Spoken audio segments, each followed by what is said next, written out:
नमस्कार विद्यार्थी मित्रांनो, MBT लर्निंगच्या नवीन व्हिडिओमध्ये तुमचं स्वागत आहे। विद्यार्थी मित्रांनो, इंग्लिश टायपिंगचा हा डे 4 आहे। तर या डे 4 मध्ये आपण बेस रोची प्रॅक्टिस करणार आहोत। आत्तापर्यंत आपण होम रो आणि अप्पर रोने कशा पद्धतीने प्रॅक्टिस करायची ते आपण पाहिलेले आहेत। होम रो वरती आपण हात प्लेस करतो, हे तुम्हाला माहित झालेलं आहे। ASDF अशा पद्धतीने होम रो वरती आपले हात प्लेस करायचे आहेत।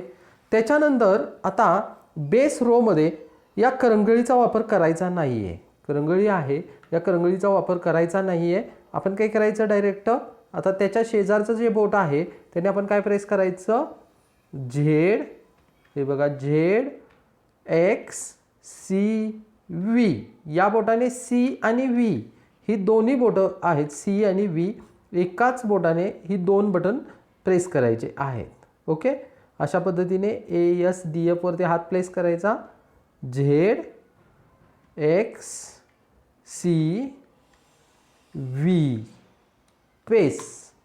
त्याच्यानंतर इकडे बघा, आता या बाजूला सुद्धा आपण काय करायचं आहे, या बाजूची करंगळी वापरायची आहे। इथे काय करायचं आहे बघा, इथून फुल स्टॉप, त्याच्यानंतर कॉमा MNB, अशा पद्धतीने फुल स्टॉप कॉमा MNB।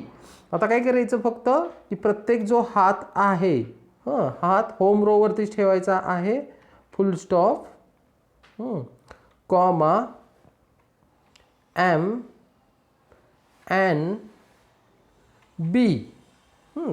हात न हलवताच आपल्याला या पद्धतीने प्रॅक्टिस करायची आहे। तर चला आता पूर्णपणे एकदा मी प्रॅक्टिस करून दाखवतो तुम्हाला।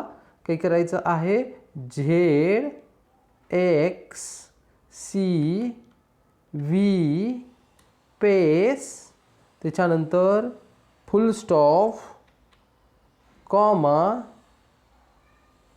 MNB। अशा पद्धतीने आपल्याला याचे पूर्णपणे नोटपॅडचे 2 पेजेस प्रॅक्टिस करायची आहे, म्हणजे तुमची पूर्णपणे बॉटम रोची प्रॅक्टिस होईल। धन्यवाद।